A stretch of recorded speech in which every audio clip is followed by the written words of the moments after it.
Hello, dear students. Today we all are going to continue to read the chapter 3rd of in the class ninth book Kritika. The chapter name is Reed Ki Haddi by Jagdish Chandra Mathur. So let's start to continue to read the chapter. हमने summary तक read out कर लिया था इससे पहली video में. सो इससे आगे पढ़ना स्टार्ट करते हैं. प्रेमा बोलती है, लेकिन वह तुम्हारी लाडली बेटी तो मुंह फुलाए पड़ी है. तो रामस्वरूप जो उमा के पिताजी है वो बोलते हैं, मुंह फुलाए, और तुम उसकी माँ किस मर्ज की दवा हो. जैसे तैसे करके तो वो लोग पकड़ में आए हैं. वो किसकी बात कर रहे हैं? जो उमा को देखने वाले लड़के वाले आ रहे थे उनकी. अब तुम्हारी बेवकूफ़ी से, वो बोलते हैं प्रेमा को, कि अब तुम्हारी बेवकूफ़ी से सारी मेहनत बेकार ना हो जाए तो मुझे दोष मत देना. प्रेमा बोलती है, तो मैं ही क्या करूँ, सारे जतन करके तो हार गई, सारी कोशिश करके तो हार गई. तुम्ही ने तो उसे पढ़ा लिखा कर इतना सिर चढ़ा रखा है. मेरी समझ में तो ये पढ़ाई लिखाई के जंजाल आते नहीं हैं. अपना ज़माना अच्छा था, आई पढ़ ली, गिनती सीख ली, और बहुत हुआ स्त्री सुबोधनी पढ़ ली, और ज़्यादा किया तो स्त्री सुबोधनी पढ़ ली. स्त्री के ऊपर किताब जो सुबोधनी होती थी. सच पूछो तो स्त्री सुबोधनी में ऐसी ऐसी बातें लिखी है, ऐसी बातें क्या तुम्हारी बीए एमए की पढ़ाई में होगी. और आजकल के तो लक्षण ही अनोखे हैं. मतलब आजकल के तो जो लक्षण हैं वो ही अलग तरीके के हैं. रामस्वरूप, ग्रामोफोन बजा होता है ना. वो अपनी पत्नी को ताना कसते हुए बोलते हैं, ग्रामोफोन बजा होता है ना. तो प्रेमा पूछती है, क्यों? तो रामस्वरूप जी बोलते हैं, दो तरह के होते हैं ग्रामोफोन. एक तो आदमी का बनाया हुआ, और उसे एक बार चलाकर जब चाहे तब रोक लो. और दूसरा परमात्मा का बनाया हुआ, रिकॉर्ड एक बार चढ़ा तो रुकने का नाम नहीं. अब वो अपनी पत्नी को बोलते हैं कि तुम ग्रामोफोन जैसी हो, और तुम ऐसा ग्रामोफोन हो जो परमात्मा के द्वारा बनाया गया है, एक बार चढ़ गया तो रुकता नहीं है. प्रेमा, हटो भी. वो बोलती है, हटो भी, तुम्हें ठिठोली ही सूझती रहती है. यह तो होता नहीं कि अपनी उस उमा को राह पर लाते. अब देर ही कितनी रही है उन लोगों के आने में. किन लोगों के? गोपाल प्रसाद और उनके लड़के शंकर.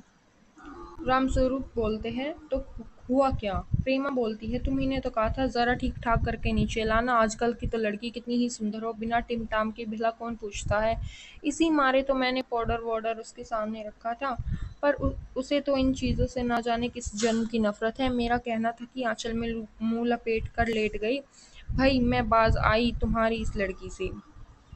मतलब वो बोलती है कि मैं थक चुकी हूँ तुम्हारी लड़की को मनाते मनाते. रामस्वरूप जी बोलते हैं, ना जाने कैसा दिमाग है वरना आजकल की लड़कियां तो सहारे तो पाउडर का कारोबार चलता है.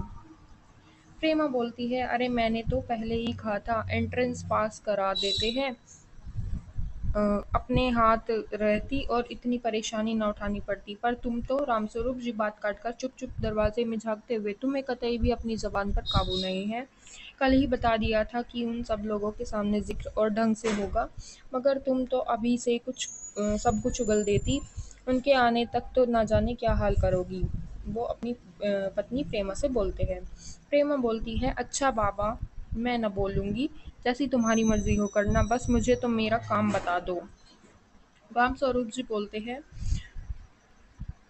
तो उमा को जैसे हो तैयार कर लो ना. सही पाउडर वैसे कौन बुरी है. वो बोलते हैं कि अगर वो पाउडर वगैरह नहीं लगाना चाहती तो मत लगाने दो. वैसे ही वो कहाँ बुरी है, पान लेकर भेज देना उसे. और नाश्ता तो तैयार है ना. रतन कहाँ आना. रतन आ गया है, मतलब उनका नौकर आ गया है. आ गया है रतन. इधर बाजा नीचे रख दे, चद्दर खोल, पकड़ तो जरा उधर से. रामस्वरूप जी बोलते हैं रतन जो इनका नौकर था उसे. प्रेमा बोलती है, नाश्ता तो तैयार है, मिठाइयाँ तो वो ये लोग ज़्यादा खाएंगे नहीं, कुछ नमकीन चीज़ें बना दी है, फल रखे ही है, चाय तैयार है और टोस्ट भी. मगर हाँ, मक्खन मक्खन तो आया ही नहीं. रामस्वरूप जी बोलते हैं, क्या कहा? मक्खन नहीं आया? तुम्हें भी किस वक्त याद आई है?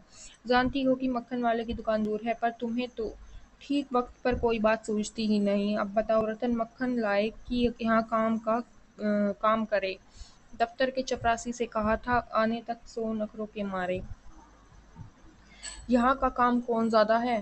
प्रेमा बोलती है कि यहाँ का काम कहाँ ज़्यादा है, काम तो सब ठीक ठाक है. बाजा सितार आ ही गया, नाश्ता यहाँ बराबर वाले कमरे में ट्रे में रखा है, सो मैं तुम्हें पकड़ा दूंगी. और बोलती है, एक आध चीज़ खुद ले आना, इतनी देर में रतन मक्खन ले ही आएगा, दो आदमी ही तो है. रामस्वरूप जी बोलते हैं, हाँ, एक बाबू गोपाल प्रसाद, पहले भी बताया था मैंने, और दूसरा उनका लड़का शंकर है। देखो उमा से कह देना कि ज़रा करीने से आए। करीने मीन्स थोड़े तहज़ीब से आए। अ, ये लोग ज़रा ऐसे ही है, गुस्सा तो मुझे बहुत आता है इनके दकियानूसी ख़्यालों पर। खुद पढ़े लिखे हैं, वकील है, सभा सोसाइटी में जाते हैं, मगर लड़की चाहते हैं ऐसी कि ज़्यादा पढ़ी लिखी न हो।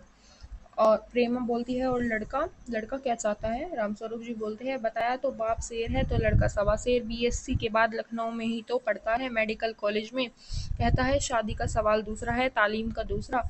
क्या करूं, मजबूरी है, मतलब अपना है, वरना इन लड़कों को इनके बापों को ऐसी कोरी कोरी सुनाता कि ये भी कोरी कोरी सुनाता, मतलब उन्हें भी ऐसी साफ साफ जवाब दे देता कि ये भी, मतलब क्या क्या ही कहते। वो एक मतलब उनके ऊपर एक वो उनके ऊपर एक गुस्सा दिखाते हुए बोलते हैं। उसके बाद इसकी भी एक समरी है, so let's read out. Uma पढ़ी लिखी है, उसने बीए पास किया है।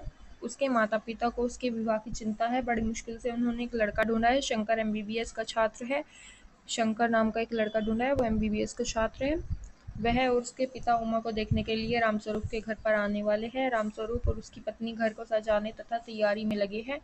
रामस्वरूप नौकर की सहायता से कमरे को सजाने में लगा है। तख्त को एक तरफ कर उस पर चद्दर बिछा दी जाती है। हारमोनियम और सितार भी वहां लाकर रख दी जा गई है। रामस्वरूप पत्नी से अपनी बेटी उमा को तैयार होने के लिए कहते हैं। उमा मुंह फुलाए पड़ी है।